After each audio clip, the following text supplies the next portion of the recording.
All right, we are back, and I am extremely excited. I am still here in a school, and I think it really exemplifies what I really like about FETC. It is the event that brings all educators, all tracks. There's like 7 tracks. I was talking to Jen Womble last week on the podcast, and she was saying they added a new track this year. So there's 7 different tracks, and we have so many people coming in and sharing.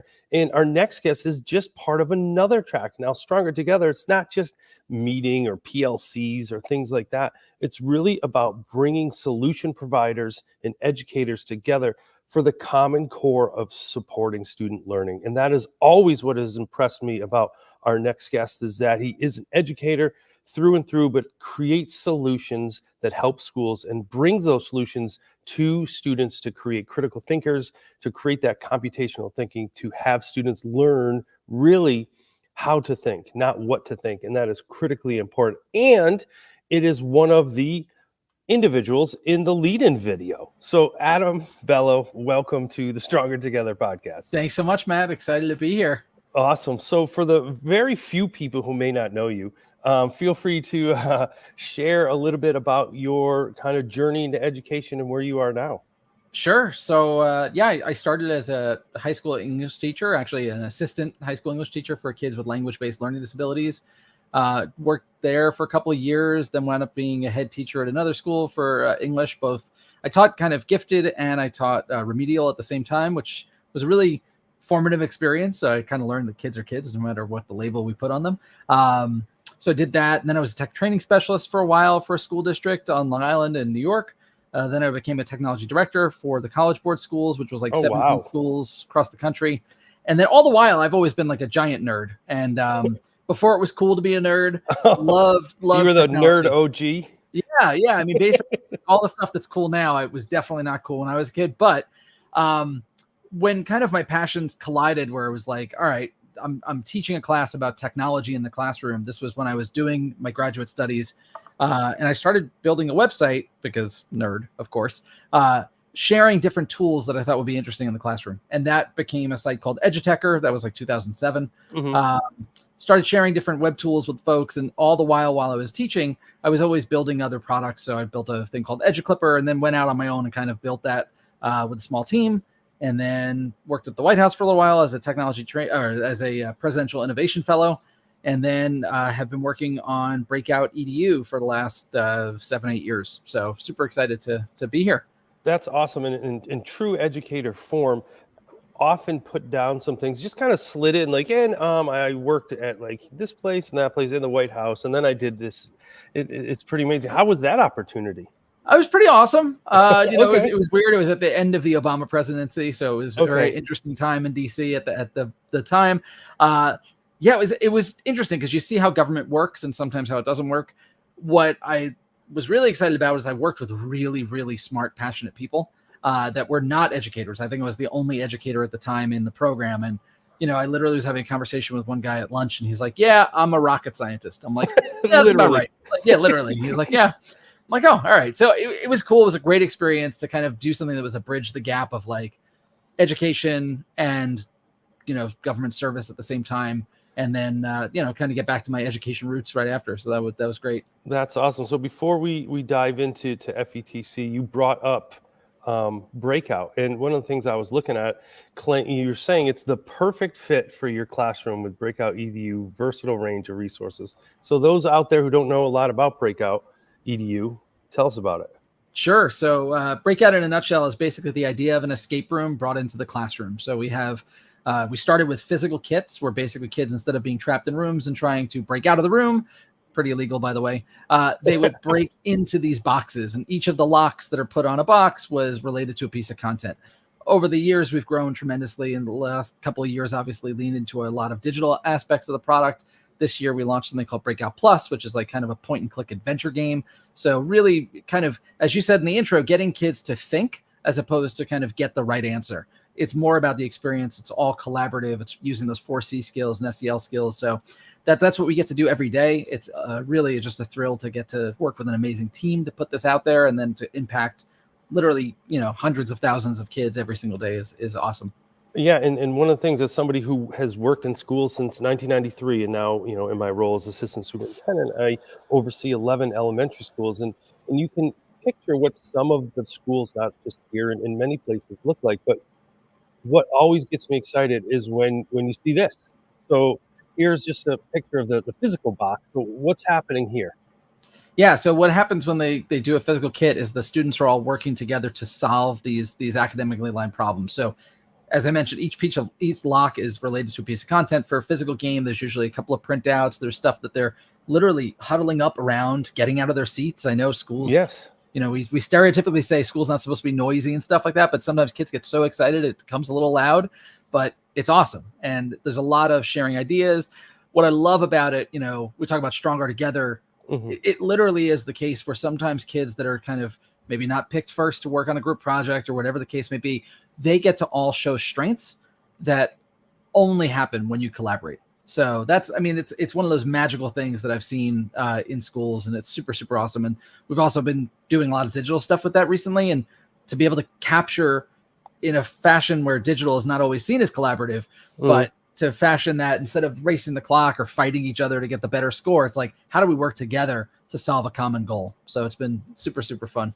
Yeah, and I think that's really important, that last piece that you said. And one of the things when I work with principals, and how we moving from that participation to engagement. And when I saw, when I see this and I see the students, they're engaged, they all have a piece of it. They're not just call and Yep. response.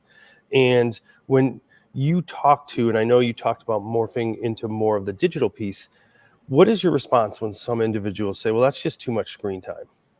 Yeah, I think that the best response is to have them see a kid play it. So, Right. I talked about our Breakout Plus product a moment ago. It's like watching kids huddle up together, working on these things, these problems that are really hard, that all align to standards or academic content that you're covering in the class. It's literally unlike anything else I've seen in the space, whether it be digital or physical. So we're really excited to see that, and to counter the argument of saying, listen, it's not about, we're not trying to do a quiz. We're not trying to do some sort of like fast recall action, as you said. It's literally about them making the connections interpersonally to create that learning experience. So Yeah, yeah, and that's so important. And I think another piece of that is it's active learning, it's active screen exactly. time. So sure, it's on a computer or a device in some capacity, but you're actively stimulating the learning. They're not passively watching other people solve problems. They're Correct. actually solving the problem. So no, it's definitely one of the products out there that I couldn't endorse more highly as a district Well, thank leader you. and someone in there, because it gets to the heart of that discovery learning and get kids excited. So if you haven't seen it, make sure to check it out. The website's down below.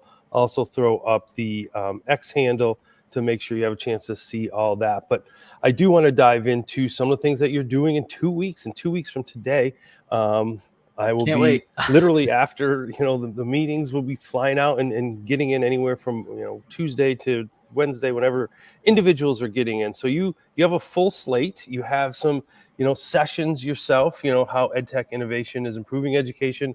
We're doing a session together about edupreneurs, and you're going to, yourself and Alethea is talking about how you're going to get students through the work that you do. I'm going to talk about it through sessions and work that we do in schools. And then I'm going to save the last thing for a minute. So what about the session? Share a little, at least about the first one. How EdTech Yeah. innovation is improving So education. basically, that's a panel, and I believe that Jen Womble is going to be the moderator. Okay. Jen, you mentioned her before.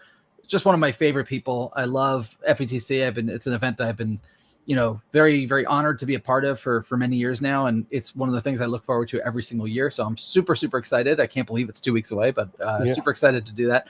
So Jen's going to lead the session. It's myself. It's I believe there's a couple of other people on the panel. I think it's Phil, who's the founder and CEO of Paper, and then Sarinda, who's a actor and also the CEO of a non-for-profit called Blueprint. So really excited to kind of have these three totally different viewpoints, all working obviously towards educational, excellence, and trying to get students and teachers to have a better experience in school. So we're going to be talking about all these emerging technologies, and Jen will kind of lead that conversation. So I'm stoked about that.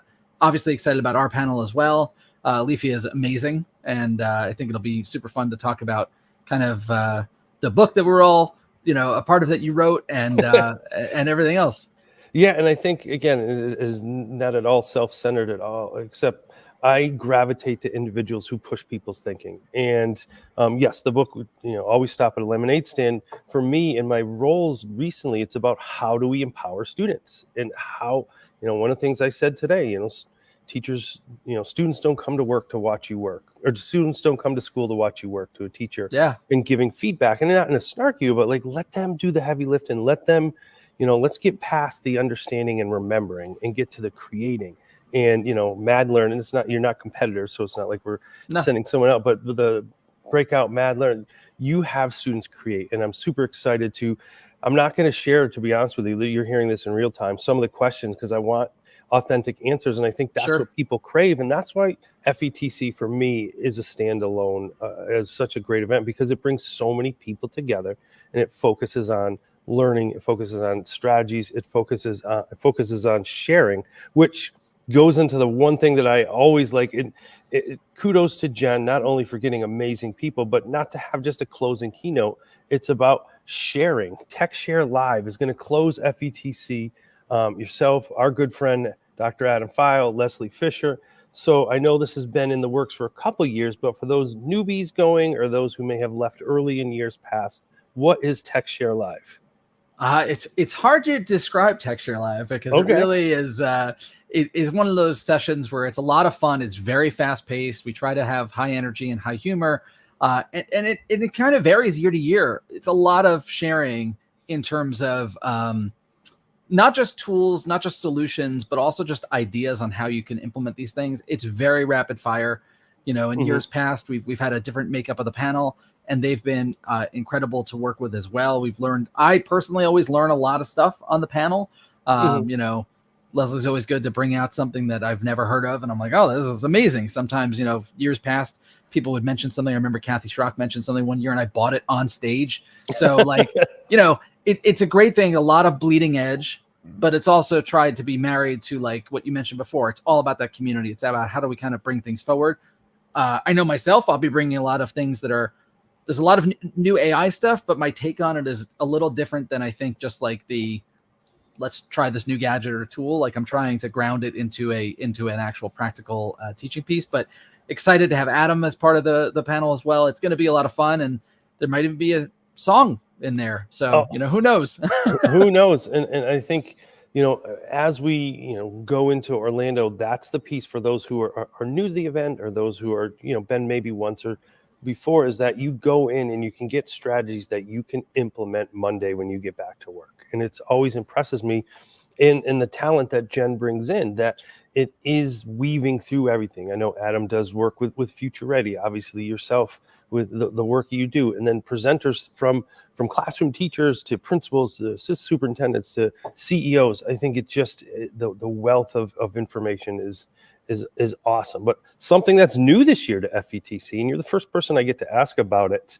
What are you, tour guide now? What is this Expo Hall tour with Adam Bellow? Like, do you get a little vest? What's going on with that? I think I get a microphone, and like everyone gets to listen to the earpiece. So that's going to be super fun. Yeah, this is one of those ideas, again, a big shout out to Jen for taking risks and doing something new and innovative. I think obviously, part of an experience at the conference is the exhibit hall. And it's something that I'll be quite honest, sometimes I avoid it like the plague. And sometimes I go and I seek out all this new stuff. And I think that the really cool take on it this year was like, hey, let's give people strategies on how to explore hall, because it is so overwhelming. And I think that they have more vendors than they've had in many years past. So excited to kind of take people through. I selected 10 booths that I want to visit. Some of them are things I've never even seen. And it's just modeling, because they're brand new companies, right? And it's modeling to the people that I'm going with, having, thanks, Phil, a roving reporter, a man on the street. I'm here, I'm trying to pick out things where I can model like, hey, this is the questions I would ask. This is how I would treat the booth experience. Because again, like they're there to show what's new and what's great, but you also want to come in and validate and ask your questions and kind of feel your way around the experience of it. So excited to share some new stuff. Excited to also take people to booths that they probably know the companies. And I specifically picked one or two companies that I'm like, listen, you might have passed them by thinking that you know them, but if your school has XYZ tool, why not stop and learn how to get the latest and greatest features, or make a connection to someone that can help you improve how you've been using whatever the product is. So again, I'm excited for it. I think it'll be super fun. And I think for those that want to join me at 10 a.m. on Friday, we'll get 10 booths in. I think it'll be pretty rapid fire getting around the floor, but it's gonna be fun. No, and I think that's a great point, that as we move from vendor to solution provider, is that there's so much value. And another thing I've seen evolve over the last 2 years at FETC is that it's not just booths where you go and get your free pen or a bag, that there are many educators giving displays and showcasing the tool. So they're almost like mini workshops at the station. And I know I've been super fortunate that a few of the authors at X Factor have been, I know Lori Guion has done some, and I know Yuritsa and Jed, where they just show how things work. And I think for individuals to go to the vendor hall, find some times that there are individuals that are showcasing the tool. Because when you hear it from educators who use it, it's not just salesy where you think somebody's selling something. And I think it's critically important. So speaking of vendor hall, or speaking of going to FETC as we wrap up, if somebody's new, first time this year, and you said you're a veteran, you've been many, many times, what is strategy, a tip, recommendation for new folks? Yeah, I think that the first thing I would say is really be okay with going to a large session, sitting next to somebody completely new and striking up a conversation. Also, using social networks to find the niche that you're there to learn about, right? So if you're an English teacher, or if you're a assistant tech director, or whatever it is that you're doing, be able to kind of build your own little micro PLC or group and have conversations, because people will push your thinking. Mm-hmm. As you mentioned, it's not necessarily about vending. It's not necessarily about going to see the same speaker you saw 15 times. I would urge people to see people that they have never heard of, but are talking about a topic that interests them. Mm-hmm. It's the best way to kind of expose yourself to so many different new ideas and different voices. And that's what I love about FETC. As you said, it gets bigger and better every year. There's so many new speakers. There's so many returning speakers talking about totally different things. And I love things that we're trying now, like, the tours, and we're going to do something different at Texture this year as well. So there's a lot of different things that are getting baked into the conference overall. So be sure to take advantage of those things. And, you can't do it all. It's almost like one of those things going to a theme park, right? It's right. Very fitting for Orlando. You can't do it all. But my biggest piece of advice was to do two things that stretch you a little bit out of comfort zone. Awesome. So I was going to wrap up with that question, but I always want to respect the viewer. So we had a question come in besides Phil's tips on roving reporters and bringing some gadgets.